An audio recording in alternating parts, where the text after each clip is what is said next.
Karakter tokoh kita ini, seperti sudah kita bahas sebelumnya, adalah karakter yang tenang, yang dalam, seperti air di lubuk.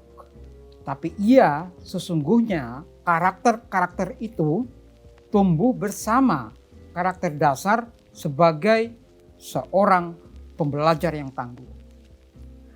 Kalau sudah soal buku dan mata kuliah, semua hal harus disingkirkan. Harus menyingkir. Termasuk soal pesta-pestaan atau ngapelin cewek. Gak ada yang lebih penting dari semua itu selain berpelukan dengan buku. Bergelut dengan mata kuliah dan memikirkan Indonesia free. Mikirin gimana Indonesia bisa merdeka. Jas merah, inilah Muhammad Hatta bagian kedua.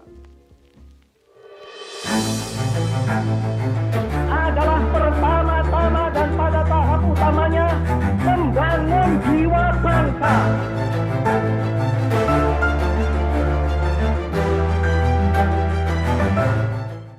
Sudah banyak sesungguhnya anekdot-anekdot yang diungkap, yang dibahas di banyak tempat tentang sosok Muhammad Hatta, termasuk sepak terjang pikirannya.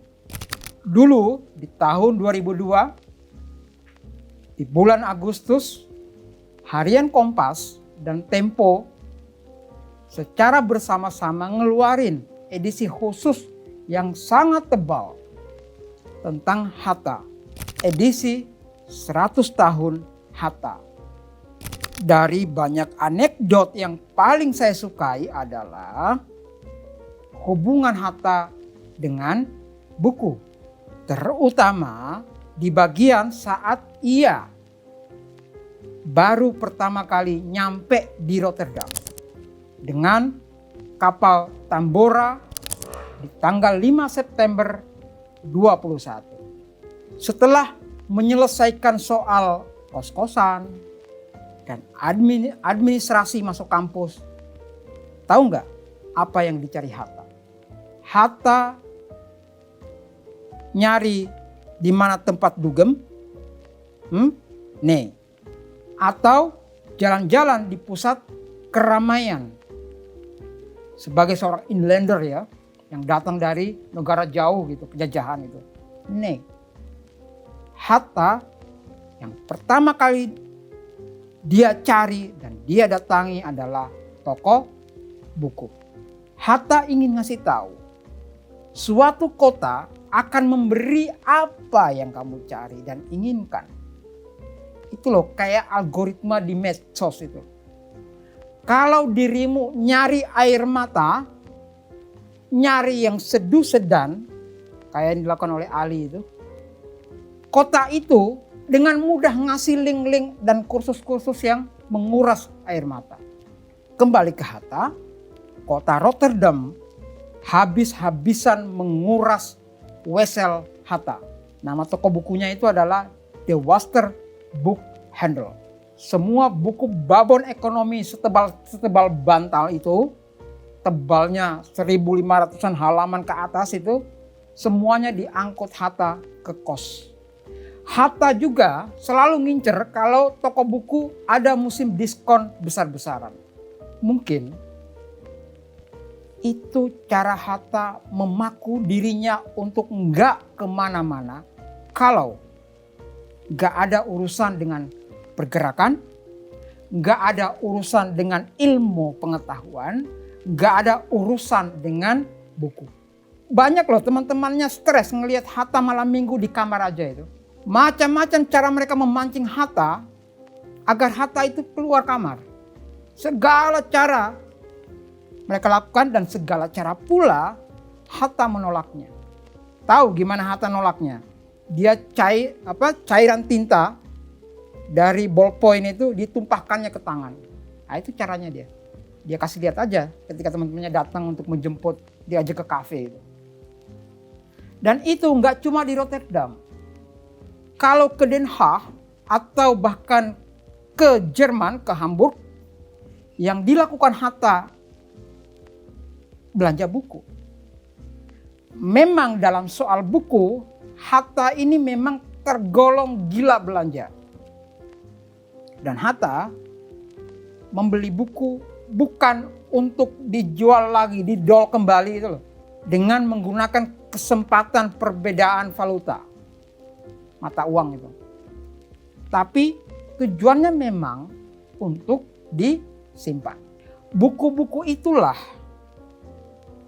yang kita tahu yang menjadi pondasi dasar bagaimana Hatta menukangi majalah terbitan organisasi Indische Vereniging bernama Hindia Putra. Dan sesungguhnya bukan kali ini saja Hatta berurusan dengan majalah. Sebelumnya ia sudah jadi jurnalis di koran atau majalah Jong Sumatera. Di situ ada juga Muhammad Yamin. Dan tulisan pertama Hatta di Hindia Putra yang terbit di Belanda, di edisi pertama, dia menulis tentang kedudukan ekonomi tani di Indonesia. Kalau musim libur tiba, Hatta atas perintah organisasi, dia selalu melakukan perjalanan ke negara-negara Skandinavia. Dalam perjalanan inilah ia bertemu dengan praktek ekonomi yang kemudian di Indonesia kita kenal dengan koperasi. Denmark, Swedia, Norwegia. Efek koperasi itu dirasakan Hatta pertama kali saat uang sakunya sudah sangat minim dan betul ketika pulang uangnya habis. Aneh karena konsulat Belanda yang ada di Norwegia mau meminjaminya uang. Apa yang disimpulkan Hatta? Bahwa akumulasi modal untuk rakyat. Sekali lagi, akumulasi modal untuk rakyat. Bukan rakyat untuk akumulasi modal. Di kepalanya dia sudah terbayang-bayang tuh. Koperasi menjadi usaha yang patut dipertimbangkan. Itu pengalaman itu nancep loh di belakang kepala Hatta hingga ketika ia tepat berada di posisi sebagai bidan yang melahirkan negara bernama Indonesia. Pengalaman ke Skandinavia di tahun 25-an itu diutarakannya dan diperjuangkannya untuk masuk dan menjadi asas negara koperasi sebagai praktek perekonomian bangsa. Dalam konstitusi, sistem itu tercetak di pasal 33 terutama ayat 1 Undang-Undang Dasar 1945. Perekonomian, itu kan udah hafalan dulu tuh, disusun sebagai usaha bersama berdasar atas asas kekeluargaan. Menurut saya itu pasalnya Hatta dalam Pancasila. Sila kelima adalah silanya Hatta. Bagi Hatta, koperasi itu nggak hanya punya fungsi ekonomi, tapi jauh dari itu punya fungsi sosial. Ini memang kelihatan jadul banget ya. Apalagi kalau kita mendengar lagi, koperasi gitu. Kalau saya nggak salah gitu ya, di film dokumenter Indonesia Birunya Dandi Laksono dan Ucok, saya lupa itu bagian mana gitu ya. Di dokumenter keberapa gitu. Ada praktek koperasi, kalau nggak salah satu ada di Kalimantan, yang kedua itu ada di Aceh. Di dokumenter itu diperlihatkan, walaupun ironis gitu ya, bahwa ada itu ya sisa koperasi yang berjalan dengan spektakuler gitu ya. Koperasi yang bukan koperasi yang saat ini jadi tameng untuk korupsi. Oke, kembali ke soal Hatta. 7 tahun di Belanda, ada 3 lalu lintas penting dunianya yang membawa dia berakhir ke dalam penjara. 3 atau 4 ya? 4 lah. Kuliah, buku, jurnalistik, dan aktivisme politik. Ada 4 gitu. Terutama sekali ketika dia makin intens berkecimpung di Indonesia Vereniging yang kemudian tahun 25 berubah menjadi Perhimpunan Indonesia. Semua itu dilakukan Hatta dengan sangat serius, seperti pribadinya. Ide-idenya punya penopang yang kokoh, dan di Eropa inilah Hatta kerap bertemu dengan Darsono, dengan Semaun, dengan Tan Malaka yang kelayapan Rusia gitu, di Soviet. Ia juga sering ketemu dengan Agus Salim.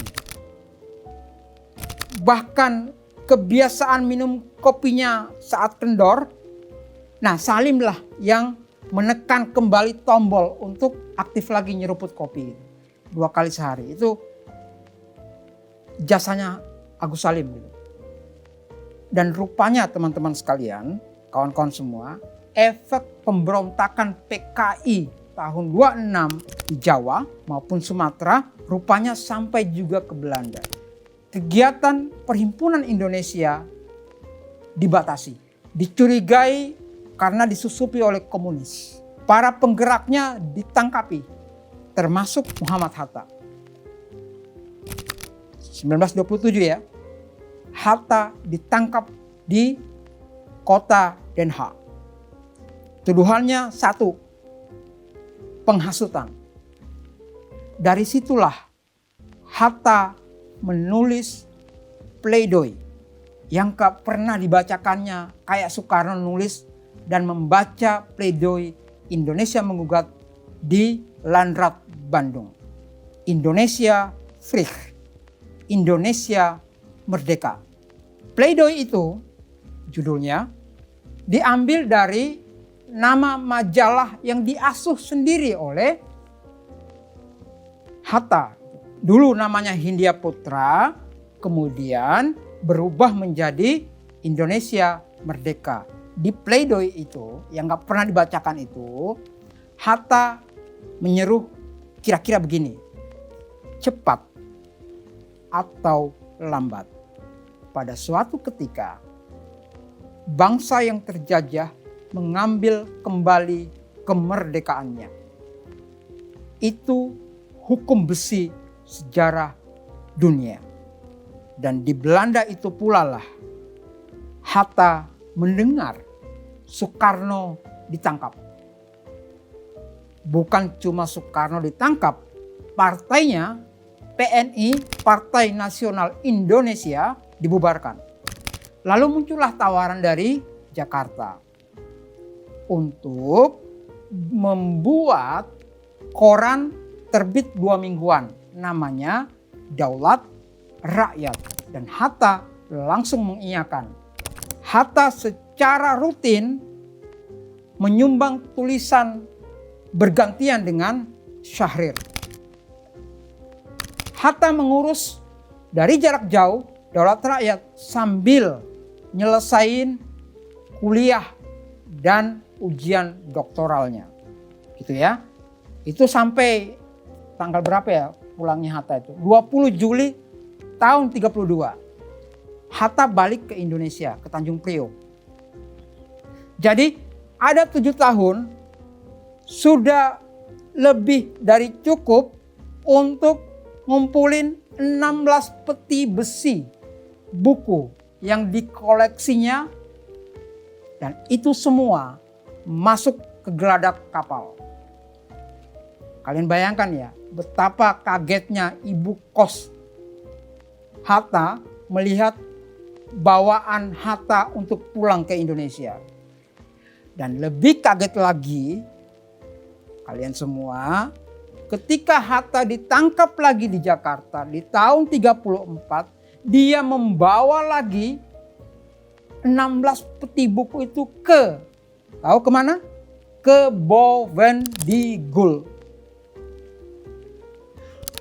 Ini dia. Kalau sekarang naik pesawat dari Cengkareng, dari Jakarta, Banten itu sebetulnya ya, ke Merauke itu butuh 7 jam teman-teman sekalian. Tiketnya pun 8 juta rupiah. Lalu lanjut kalau lewat Sungai Digul, dari muaranya hingga ke hulunya itu Tanah Merah itu panjangnya itu setara Jogja Jakarta 500 kilo. Bayangkan? Tapi ini tahun 34 bawa 16 peti buku. Ganti-ganti kapal lagi. Nyampe Makassar disuruh istirahat seminggu. Bukan di hotel ya, tapi dalam penjara. Jadi Makassar itu ya istirahat sebentar, penjara tapi. Lalu naik kapal Van der Wijk ke Ambon. Oper lagi pakai kapal Albatros. Dari Ambon sampai di hulu Sungai Digul sampai di Tanah Merah. Itu Sungai Digul itu. 16 peti buku. Itu buku bukan pakaian. Itu beratnya itu nauzubillah. Kalau kalian mau lihat buku-buku itu yang dibawa oleh Hatta itu, kalian bisa ke Perpustakaan Pusat UGM Jogja. Di sana ada namanya Hatta Corner. Perpustakaan Hatta itu dulunya ada di dekat UIN Kalijaga dan mepet dengan temboknya SMA De Brito. Nah, semuanya itu sudah pindah ke UGM sejak 2007. Tahu apa yang dilakukan oleh Hatta di Digul? Yang dia lakukan adalah bikinlah kesibukan yang rutin.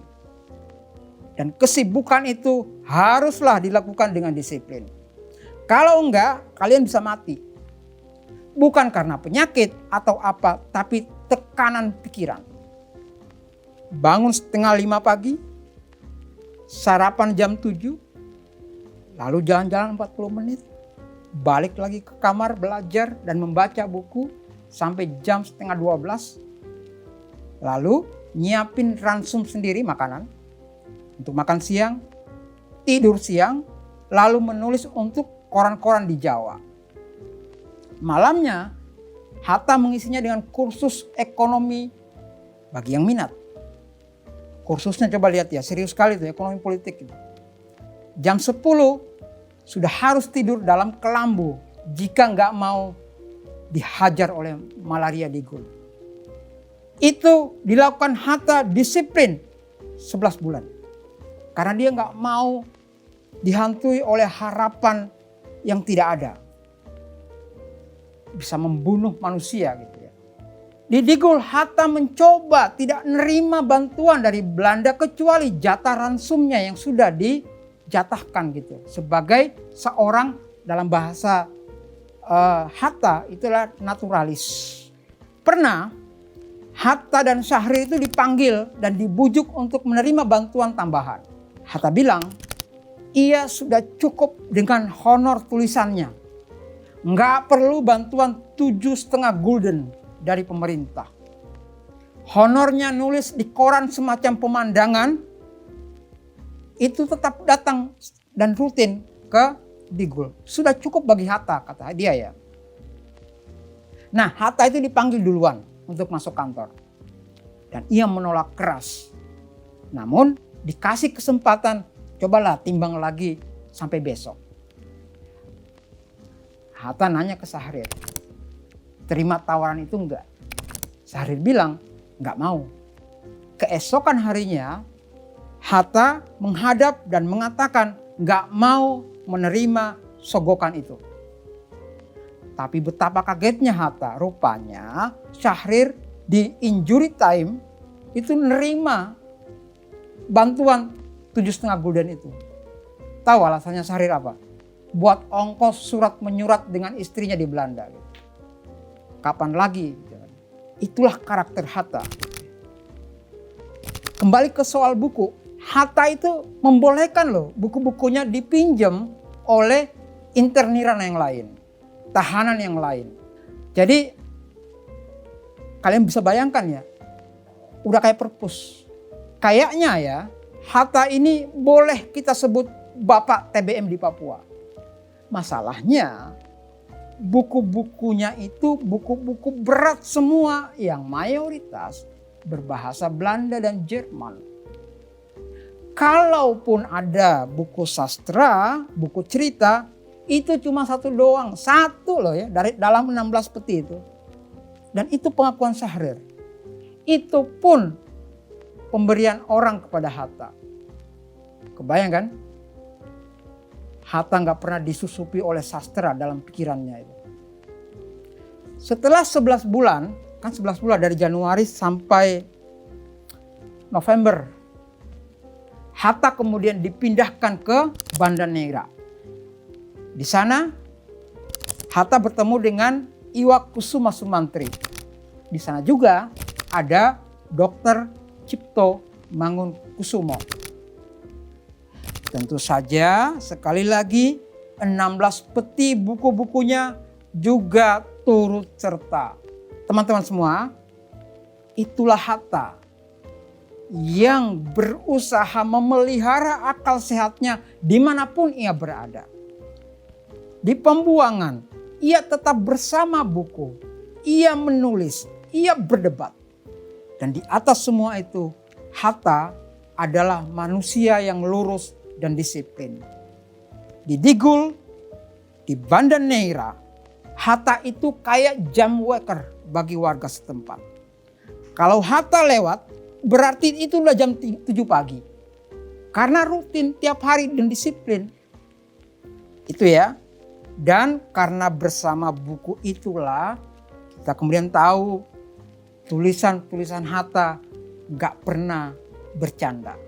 Selalu serius, lurus, kalimat-kalimatnya tegas, termasuk istilah Indonesia Serikat yang secara ketatanegaraan diterapkan di akhir tahun 49 sampai Agustus 50 itu sudah pernah ditulis oleh Hatta di buku yang mana ya? Di buku yang ini.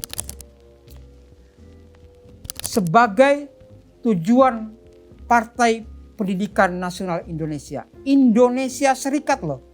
Kan tahun 49 kan kita Republik Indonesia Serikat. Itu tahun 30-an loh ya. Dan RIS, Republik Indonesia Serikat itu kompatibel dengan gagasan Hatta. Kita kembali. Hatta pernah bilang bahwa honorarium menulisnya itu sudah cukup untuk hidupnya. Dan Hatta memang produktif menulis. Produktif berdebat juga. Di Jas Merah edisi Soekarno yang sudah saya singgung sebelumnya, Hatta menentang gagasan persatuan yang menyepelekan asas-asas organisasi yang berbeda. Kira-kira Hatta bilang begini, apa yang dikatakan persatuan sebetulnya tidak lain dari persatean. Itu kata-kata Hatta gitu ya. Daging kerbau, daging sapi, ini ngomongin sate loh. Dan daging kambing dapat disate jadi satu. Akan tetapi kepahaman, ini istilahnya Hatta ya, kepahaman rakyat dan kepahaman berjuis atau ningrat nggak pernah bisa disatukan. Persatuan segala golongan sama artinya dengan mengorbankan asas masing-masing. Hatta ingin bilang sangatlah aneh kalau ada pedagang sate di pinggir jalan yang dalam satu tusuk satenya itu isinya daging macam-macam. Pernah ketemu nggak? Ada pedagang sate jual dalam satu sate tusukannya itu nyampur daging kerbau, daging ayam, daging kambing muda, kelinci, bekicot. Dan semua jadi satu dalam satu tusukan. Nah, itulah cara Hatta. Walaupun demikian, Hatta ini termasuk manusia yang tetap menghormati keberbedaan pandangan. Walau idenya kalah, Hatta tetap berada dalam satu barisan. Banyak memang yang ia tidak sepakati dari Soekarno, tetapi ia tetap setia menemani Soekarno untuk menyelesaikan arus revolusi.